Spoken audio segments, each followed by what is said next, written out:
அனைவருக்கும் அன்பான வணக்கங்கள். நம்ம இன்றைக்கி இந்த வீடியோவில் என்ன பார்க்க போகிறோம்டா, ஆடுகளுக்கு உண்ணி நீக்கம் செய்வது எப்படின்றத முழுவதுமாக இந்த வீடியோவில் பார்த்து தெரிஞ்சுக்கிற போகிறோம். வாங்க வீடியோக்குள்ளே போவோம். நம்ம உண்ணி நீக்கம் பண்ணுறதுக்காக கேசைத்ரின் அப்படின்னு சொல்லக்கூடிய ஒரு உண்ணி மருந்தை தான் பயன்படுத்த போகிறோம். அந்த உண்ணி மருந்தை வந்து இந்த மாதிரி ஸ்ப்ரேயரில் நம்ம கலந்து ஆடுகளுக்கு ஸ்ப்ரே பண்ண போகிறோம். அதுபோக இந்த சின்ன ஸ்ப்ரேயரையும் நம்ம பயன்படுத்த போகிறோம்.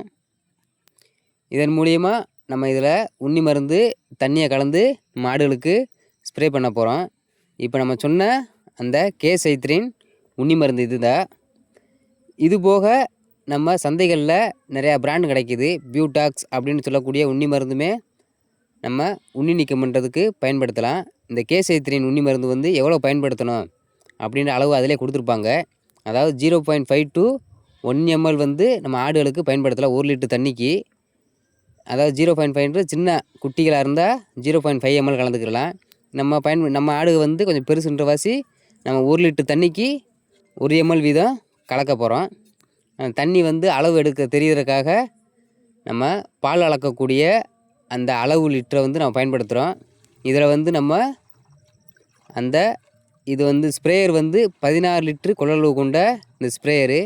இதில் நம்ம இப்போதைக்கு நம்ம ஆடுகளுக்கு 10 லிட்டரு மட்டும் கலந்து நம்ம அடிக்க போகிறோம். முதல்ல ஒரு 5 லிட்ரு அளவு நம்ம அந்த லிட்ரு இதில் அளந்து ஊற்றிக்கிட்டு, அதுக்கப்புறமா நம்ம அதில் இந்த கேசைத்ரின் அந்த உண்ணி மருந்தை கலக்க போகிறோம். இந்த கேசைத்ரின் உண்ணி மருந்தில் வந்து நீங்கள் கான்சன்ட்ரேட் பார்த்தீங்கன்னா சைபர்மெத்ரின் தான் எல்லாருமே கலந்துருப்பாங்க. சைபர்மெத்ரின் வந்து 10% சொல்லி அதிலே போட்டிருப்பாங்க. நீங்கள் அந்த மாதிரி இதை வாங்கி பயன்படுத்தலாம். இப்போ நம்ம பயன்படுத்தக்கூடிய இந்த உண்ணி மருந்தோட அளவு வந்து 50 ml. இப்போ நம்ம 50 mlயுமே பயன்படுத்தக்கூடாது. அளவு வந்து ரொம்ப கூடவும் பயன்படுத்திடக்கூடாது. நம்மளுக்கு எவ்வளவு அதில் கொடுத்துருக்காங்களோ அந்த அளவு மட்டும்தான் நம்ம பயன்படுத்தணும். இப்போ நம்ம அந்த அளவு தெரிகிறதுக்காக நம்ம 2 ml சிரஞ்சை தான் பயன்படுத்துகிறோம். இந்த 2 ml சிரஞ்சில் எடுத்து நம்ம ஒரு 5 சிரஞ்சு எடுத்தோம்னா 10 ml 10 லிட்டர் தண்ணிக்கு சரியாக இருக்கும். இப்போ நம்ம 2 ml எடுத்து 5 முறை வந்து இந்த மாதிரி தண்ணியில் கலக்க போகிறோம். மொத்தம் 10 லிட்டர் தண்ணிக்கு 10 ml இந்த கேசைத்ரின் உண்ணி மருந்தை வந்து நம்ம பயன்படுத்த போகிறோம். நம்ம பியூடாக்ஸாக இருந்தாலுமே அதுலேயுமே அளவு கொடுத்துருப்பாங்க. 1 லிட்டர் தண்ணிக்கு எவ்வளோ உண்ணி மருந்து கலக்கணும்னு நம்ம அந்த அளவு வந்து பயன்படுத்தணும். ரொம்ப அதிகமாகவும் கலந்து ஆடுகளுக்கு தெளிச்சிடக்கூடாது.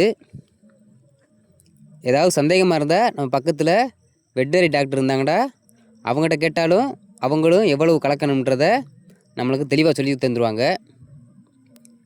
இப்போ நம்ம 10 ml அந்த உண்ணி மருந்து கலந்துருக்கோம்.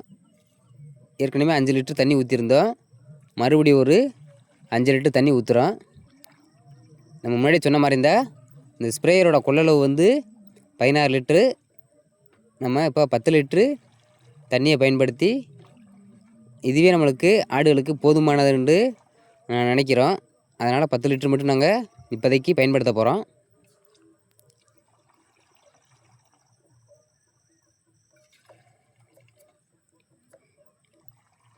இப்போ இந்த மாதிரி நம்ம ஸ்ப்ரேயரை பயன்படுத்தும் போது அதில் வந்து நீங்கள் நாசியை பார்த்தீங்கன்னா 2 நாசி உள்ள ஸ்ப்ரேயரை வந்து பயன்படுத்தாமல் அதில் ஒரு நாசி மட்டும் இருக்க மாதிரி அதை பயன்படுத்துவோம்.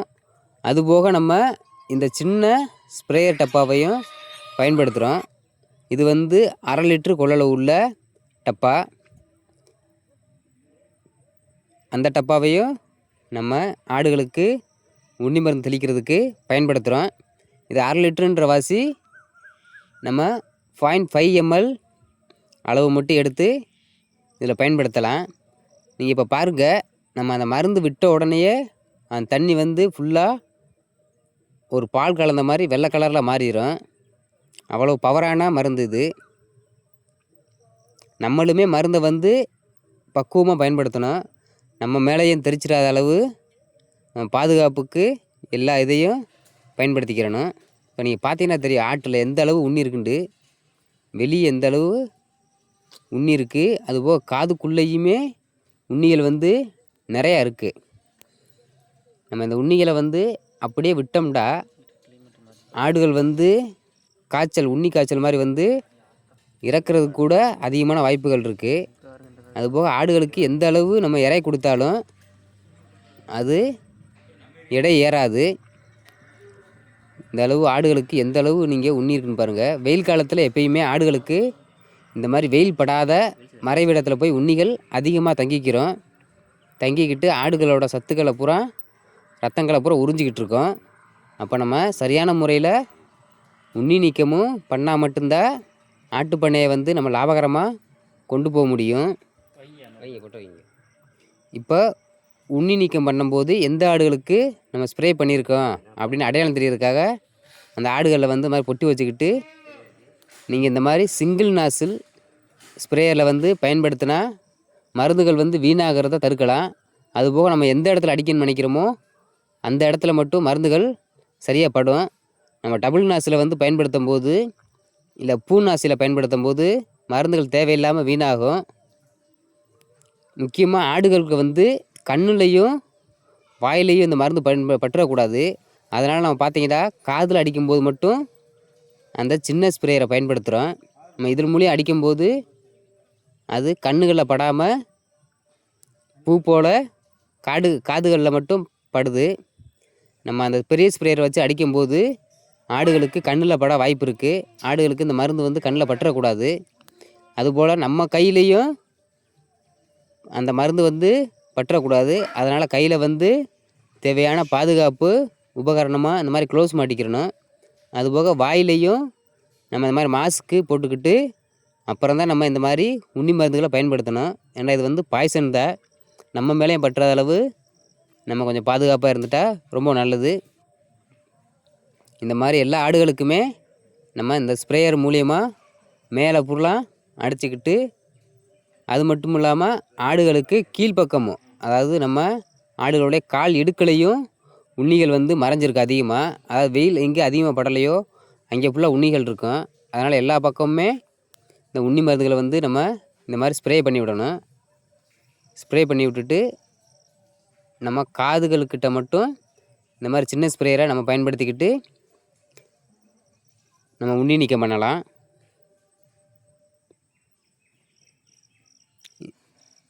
இந்த உண்ணி நீக்கம் பண்ணுறதுக்கு பல முறைகள் இருக்குது. நம்ம இந்த மாதிரி நேரடியாக பியூடாக்ஸு, KSI3 அந்த மாதிரி மருந்துகளையும் பயன்படுத்தலாம். இல்லாட்டி போரான் அப்படின்ற மருந்தையும் நம்ம பயன்படுத்தலாம். அந்த போரான்றது இந்த மாதிரி ஸ்ப்ரே பண்ணக்கூடியதில்லை. அது வந்து மிட்லைன் தெரப்பியாக நம்ம பயன்படுத்துகிறோம். அதாவது ஆடுகளில் மேலே ட்ராப் பை ட்ராப்பாக நம்ம முதுகு தண்டில் ஒவ்வொரு ட்ராப்பாக வச்சுட்டோம்னா அது மெதுவாக ஆடுகளில் வேலை செஞ்சு ஆடுகளில் இருக்க உண்ணியை பூரா கொன்றும். அது மட்டும் இல்லாமல் ஹைடெக் ஐவர்மெக்டின் அப்படின்னு சொல்லக்கூடிய மருந்தையும் நம்ம ஊசி மூலியமாக போட்டாலும் இந்த உண்ணிகள் வந்து நல்லா கேட்கும். அதுபோக இயற்கை முறையிலே நிறையா பேர் உண்ணி நீக்கம் பண்ணுறாங்க. நம்ம இந்த மாதிரி மருந்துகள் மூலியமாகவும் பண்ணிக்கிறலாம். இது உடனே உண்ணிகளை வந்து கொன்றும். இந்த மாதிரி எப்போயெல்லாம் ஆடுகளில் அதிகமான உண்ணிகள் தெரியுதோ அப்போயெல்லாம் நம்ம இந்த மாதிரி உண்ணி நீக்கம் பண்ணிட்டோம்னா ரொம்ப நல்லது. நம்ம ஆட்டு பண்ணை வச்சுருக்கவங்க எல்லாருமே ஆடுகளை வந்து சரியான உண்ணி நீக்கமும் குடல் புழு நீக்கமும் பண்ணால் மட்டும்தான் நம்ம ஆட்டு பண்ணையை வந்து லாபகரமாக கொண்டு போக முடியும். நம்ம சரியான கவனம் கொடுத்து எந்த ஒரு தொழிலாக இருந்தாலும் அதில் முழு கவனம் கொடுத்து அதை செய்யும்போது மட்டும்தான் அதை வந்து லாபகரமான முறையில் நம்ம கொண்டு செல்ல முடியும். அது ஆடு மட்டும் இல்லை, கோழியாக இருந்தாலும் சரி, மற்ற எதுவாக இருந்தாலும் சரி, அதுக்கு சரியான தடுப்பு மருந்துகள் அவ்வப்போது கொடுக்கணும். அது மட்டும் இல்லை, இந்த மாதிரி உண்ணி நீக்கம், குடல் புழு நீக்கமும் நம்ம செஞ்சுக்கிட்டு இருக்கணும்.